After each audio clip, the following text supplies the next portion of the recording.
What's up, guys? My name is Ashanti, and thank you for joining me. This week we are going to be discussing chapter 6 of my book titled Sex. Yes, sex. Let's talk about sex, baby. Let's talk about you and me. How many of you guys out there started having sex way before you should have? Yes, me too. Okay, so chapter 6 of my book is detailing how I got pregnant at the age of 13. Now, having sex that day was not something that I wanted to do, that I was looking to do, that I was interested in doing. I was taken advantage of, and I ended up pregnant. So imagine that. First time having sex, and you get pregnant. That really caused a lot of emotional sexual trauma for me. It pretty much led the way for all of my romantic relationships for about 20 years. It affected my trust, intimacy. I was so young at the time. I had no idea what the significance of what was happening to me would have on the rest of my life. I was just too young to understand it, and I didn't even really understand the weight of it until maybe 25 years after the incident had happened. All of my relationships throughout that 20 years with the men was just toxic, and I wouldn't really categorize them as being relationships. They were kind of experiences. So I kind of experienced relationships because there was no real connection, and I can only take accountability and responsibility for my part, and I know now why that was. I pretty much had just written off relationships because I was afraid that I would be taken advantage of in some kind of way again. So I, put up these walls and shields to where, I only let people in a little bit, and I only went into them a little bit. So I kind of, just put a foot in, any relationship that I had. The relationship that I had with my children's father was just, I don't even know, what they were. It was just sex. I guess that's what it was. It was just sex.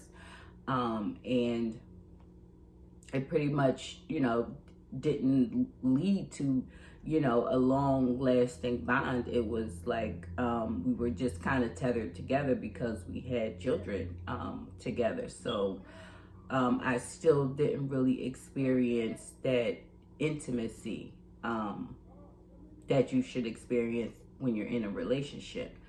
Now, as I started to get older, I got to the point where I felt like this is just a waste of time. So why even go through the motions of, being in a fake relationship? So I just kind of reduced it to, sex when I wanted it, how I wanted it. And that was that. Once that was over, I just went back to my normal, routine of, being a mom, going to school, trying to build a career, and sex was just kind of, back there somewhere, or relationships was just kind of back there somewhere. And I kept telling myself, when my kids get older and move out of the house, maybe I'll give it a try then, because I didn't want anything to come and disrupt my household and what I built. So this, you can see how what happened to me just really kind of rearranged in my mind how insignificant those type of relationships were. And that was because the way that it started for me was just not good. And the last thing I wanted to do was be in that situation again. Now, I actually was in that situation again, and I think that kind of just fueled the fire for me to just say, I don't think so. So, relationships were just, on the back burner for me. I had been through too much sexual trauma to even take them seriously. I always kept my guards up and kept, a skeptical eye out. And, you can't really have a relationship without trust. And my trust was the first thing that was taken from me when you are sexually taken advantage of or assaulted. The first thing that goes is the trust of, human beings. And you keep asking yourself, why did this happen to me? Why? And for me, the first time having sex and getting pregnant, that was like a double whammy. And it was so crazy. I'm kind of, glad now that I look at that I was so young, because if I was a little older, I don't know what that would have done to me. Because I was so young, I was able to just, kind of put it out my mind and move on. Going back to the playground and, having fun at school and, playing with my friends, that kind of distracted me from the emotional trauma that I had experienced. And I didn't know how to express it. I didn't really have anybody to talk to about it. And finding out, that I was pregnant, I didn't know what to do. And, of course, the people around me were the same age as I was. They didn't know what to do either. So it was definitely an experience. But that trauma, sexual trauma, was one of the hardest traumas that I had to work on, because it was keeping me bound in so many different areas of my life that I wasn't even aware of, that I had to tackle it. I had to get rid of it. I didn't want to get to the end of my life and realize that I've never experienced that sexual intimacy, the way I should have, the way God intended for us to have, for it to be loving and caring, and not just, an act or an experience. So now that I've gotten to the point where I love myself, I can use my discernment, and, I can tell from a mile away, like, okay, that person just wants sex. That person, but that comes with doing the shadow work and getting to know yourself, and placing boundaries up. Just because somebody winks at you doesn't mean you got to return it with a smile. Or, just because somebody smiles at you doesn't mean you have to give them your telephone number. So it's all about just figuring out what to do once you've healed the trauma, because you don't just jump back into it like, okay, so now I'm aware of this, that, and the third, I know how to pick them. No, you don't. You will end up, in another situation just like the last one. And if you notice a repetitive pattern of, same relationship, different person, then something's off, and you need to take a look at it and figure out, it's all for your, learning and understanding. So now that I understand what happened to me, you know, did cause me emotional trauma. It shouldn't have happened, but it did. And was I the blame for it? No. Was it my responsibility to clean that shit up?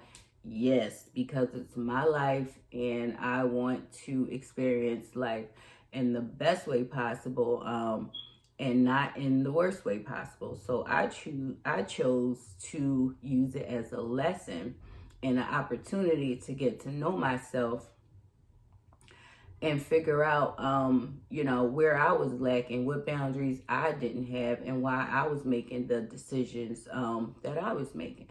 So once I understood that, it no longer was about another person or a sexual experience.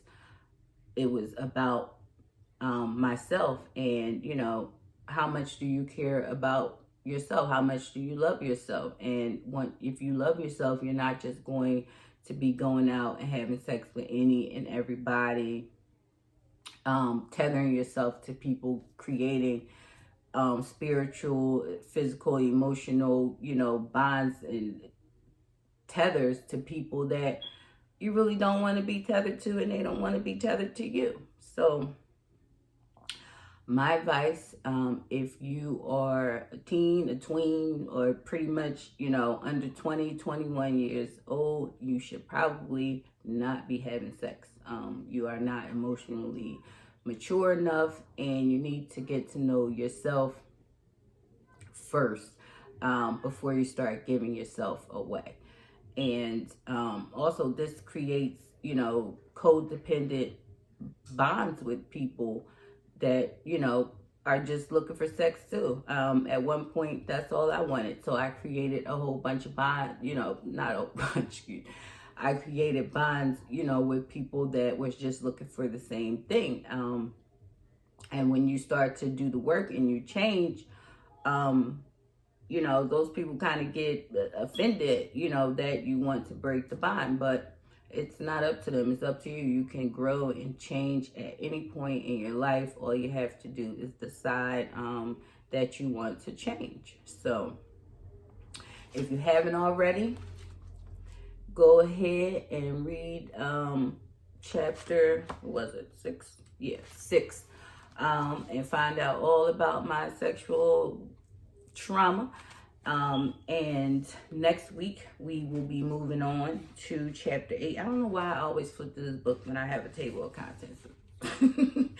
Chapter 7, we will be moving on to that next week, and that is titled Teen Pregnancy.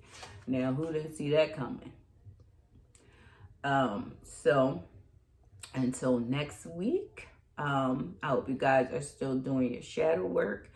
And if you are, kudos to you, because I have, and trust me, it's been a lot of up and down emotions, just certain things that I wanted to revisit just to make sure that I had cleaned it all up. Some I found that there was still a little residue still there, but I'm committed to this work. I hope you are too. And if you need me, please leave me a comment, and don't forget to like this video, subscribe to my channel, and share the video if you think it might help someone that you know. Until next week, I will see you guys. Bye.